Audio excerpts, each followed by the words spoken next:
नमस्कार दोस्तों, अपने सर्च एंड सीजर की सीरीज़ में आज ये मेरा सेकंड लेक्चर है। पहले लेक्चर में हमने सर्च एंड सीजर के इंट्रोडक्शन के बारे में जानकारी ली थी। अब ये सेकंड लेक्चर है जिसमें मैं सर्च एंड सीजर के जो बेसिक सिद्धांत होते हैं उनके बारे में डिस्कस कर रहा हूँ। फ्रेंड्स, जब कभी भी सर्च की जाती है तो सेक्शन 132 सबसेक्शन 1 की 3 क्लॉजेज हैं, ए, बी और सी।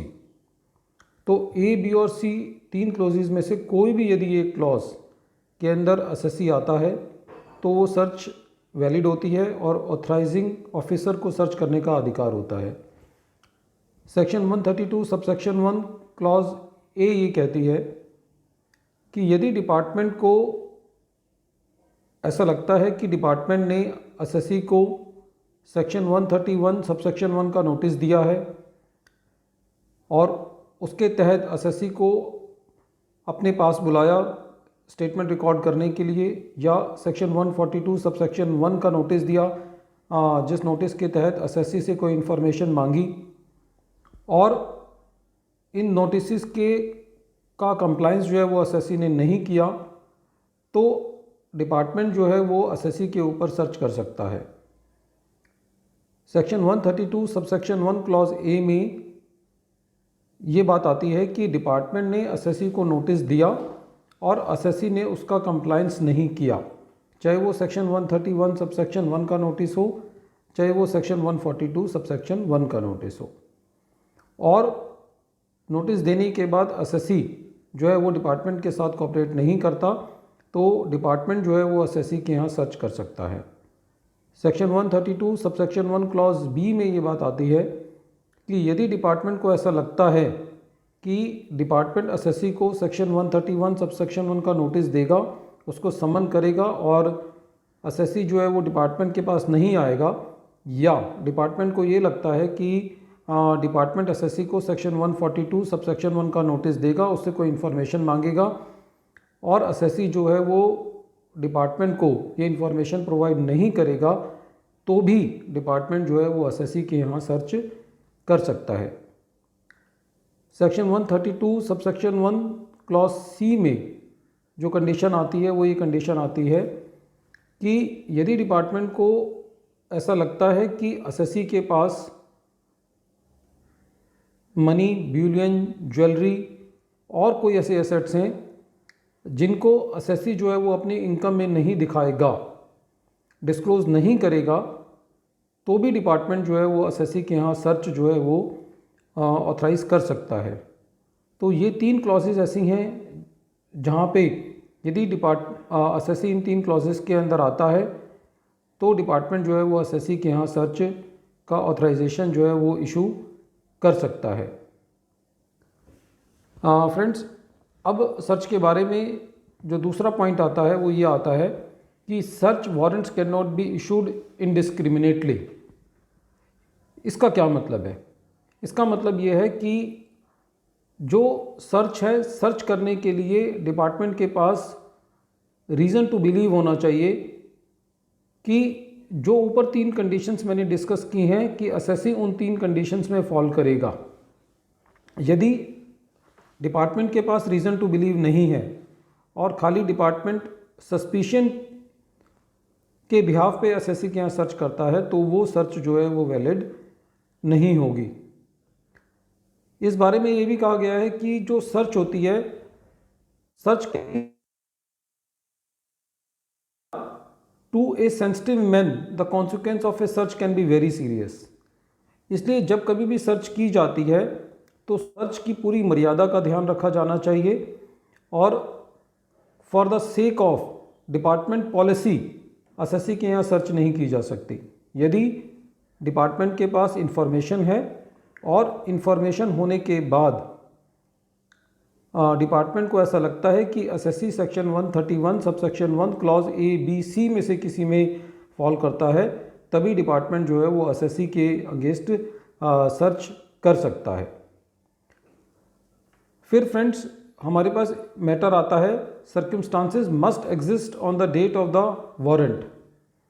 कहने का मतलब ये है कि जब असेसी के एंगेज सर्च का वारंट इशू किया जाता है, उसी डेट पर या उससे पहले डिपार्टमेंट के पास ये इन्फॉर्मेशन होनी चाहिए कि असेसी के पास अनडिस्क्लोज्ड असेट्स हैं या वो डिपार्टमेंट के साथ कंप्लायंस नहीं करेगा, या असेसी जो है वो डिपार्टमेंट को अवॉइड करने की कोशिश कर रहा है।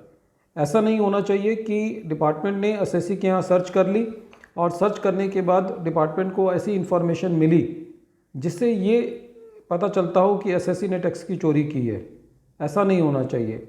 डिपार्टमेंट के पास वारंट इशू करने से पहले ये ऐसी परिस्थितियां होनी चाहिए जो कि डिपार्टमेंट को सर्च वारंट इशू करने के लिए बाध्य करें।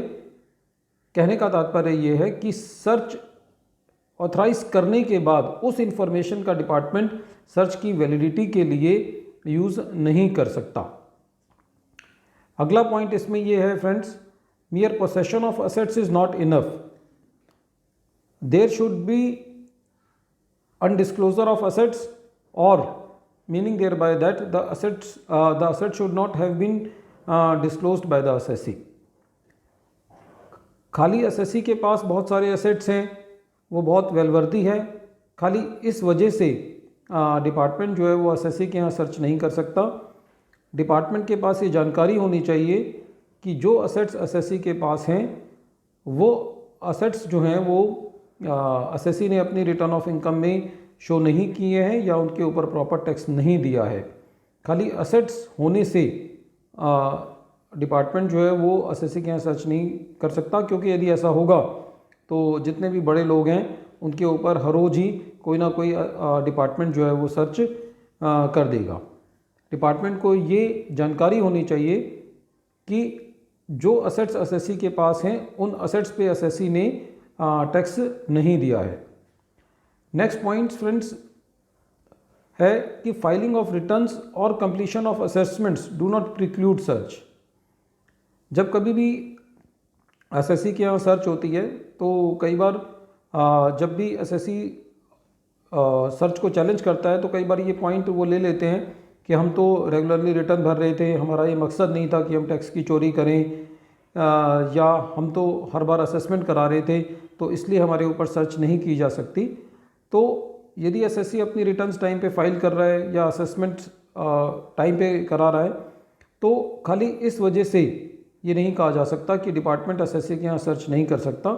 जो सर्च के मेन 3 मुद्दे हैं कि एसएससी ने नोटिस का कंप्लायंस नहीं किया, या डिपार्टमेंट को ये लगता है कि वो एसएससी का कंप्लायंस नहीं करेगा, या डिपार्टमेंट को ऐसा लगता है कि एसएससी जो है उसके पास अनडिस्क्लोज्ड एसेट्स है, मनी है, बुलियन है, ज्वेलरी है जिस पर एसएससी ने जो है वो टैक्स नहीं दिया है, और ऐसा बिलीव के लिए डिपार्टमेंट के पास ये इन्फॉर्मेशन भी है कि एसएससी जो है वो इस टैक्स की चोरी कर रहा है।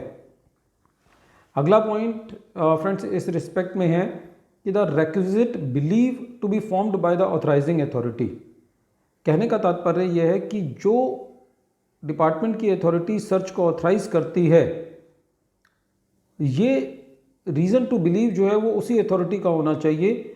इस बिलीव को वो ऑथराइजिंग अथॉरिटी जो है किसी को डेलीगेट नहीं कर सकती। कहने का तात्पर्य यह है कि जो ऑथराइज सर्च करती हैं वो एक हायर अथॉरिटीज़ होती हैं, वो नीचे की अथॉरिटीज़ को ये नहीं कह सकती कि आप पूरी वो उनको छानबीन करने के लिए तो कह सकती हैं, लेकिन जो रीज़न रिकॉर्ड करना होता है कि क्या ये सर्च की जाएगी या नहीं की जाएगी, ये नीचे ईओ लेवल को या इंस्पेक्टर लेवल को रीज़न टू बिलीव बनाने के लिए नहीं कहा जा सकता, क्योंकि ये बहुत सेंसिटिव मैटर होता है, लोगों की प्राइवेसी की तक जाता है, लोगों के बेडरूम तक जाता है। इसीलिए जो है जो ऑथराइजिंग अथॉरिटी है उसी को ये बिलीव बनाना होता है कि एसएससी के यहाँ सर्च की जानी चाहिए या नहीं की जानी चाहिए। नेक्स्ट पॉइंट है friends, power of search to be exercised bonafidely. Sufficiency of reasons is not required but there should be a prima facie case. कहने का मतलब यह है कि डिपार्टमेंट जो सर्च करता है उस सर्च को करने के लिए डिपार्टमेंट के पास ठोस रीज़न टू बिलीव होने चाहिए। उन रीजंस की सफिशिएंसी होना ज़रूरी नहीं है, लेकिन एटलीस्ट एक प्राइमा फेशी केस एसएससी के यहाँ सर्च का बनता हो। इस बारे में काफ़ी सारे कोर्ट्स के डिसीजन हैं जिसमें कोर्ट्स ने कहा है कि कोर्ट का काम ये नहीं है कि कोर्ट ये देखे कि वो रीज़न सफिशिएंट थे या नहीं थे, लेकिन यदि मोटे तौर पे प्राइमा फेशी केस पे असेसी के अगेंस्ट सर्च का मैटर बनता है तो वो सर्च वैलिड होगी। लेकिन कई बार सर्च जो है, कई बार ऐसा होता है कि ए आदमी के यहाँ सर्च हुई, उसके यहाँ सर्च करने गए थे और गलती से पड़ोसी के भी कर दिया, तो ऐसा नहीं होना चाहिए। जिस असेसी के यहाँ सर्च की गई है उसके अगेंस्ट जो है एटलीस्ट ए प्राइमा फेशी केस जो है वो डिपार्टमेंट के पास होना चाहिए। सस्पिशन के बिहाफ पे असेसी के यहाँ सर्च नहीं की जा सकती। रीज़न टू बिलीव होना चाहिए। रीज़न टू बिलीव के लिए डिपार्टमेंट के पास इंफॉर्मेशन होनी चाहिए और तभी जो है वो सर्च जो है वो वैलिड होगी। नेक्स्ट पॉइंट है फ्रेंड्स इसमें, the competent authority must have information in its possession. ये पॉइंट मैंने पहले भी डिस्कस किया है कि पहले डिपार्टमेंट के पास इंफॉर्मेशन होगी कि असेसी को डिपार्टमेंट ने नोटिस दिया और असेसी ने उस नोटिस का कंप्लायंस नहीं किया, या डिपार्टमेंट के पास ये इन्फॉर्मेशन है कि डिपार्टमेंट असेसी को नोटिस देगा सेक्शन 131 का या 142 सबसेक्शन 1 का और असेसी कंप्लायंस नहीं करेगा, या डिपार्टमेंट के पास ये इन्फॉर्मेशन है कि असेसी के पास मनी, बिलियन, ज्वेलरी और अदर असेट्स हैं जिन पर असेसी ने जो है वो टैक्स नहीं दिया है, या डिपार्टमेंट के पास ये इन्फॉर्मेशन है कि असेसी उस पर टैक्स नहीं देगा, तभी जो है वो डिपार्टमेंट जो है वो असेसी के ऊपर जो है सर्च, एक वैलिड सर्च जो है वो ऑथराइज कर सकता है।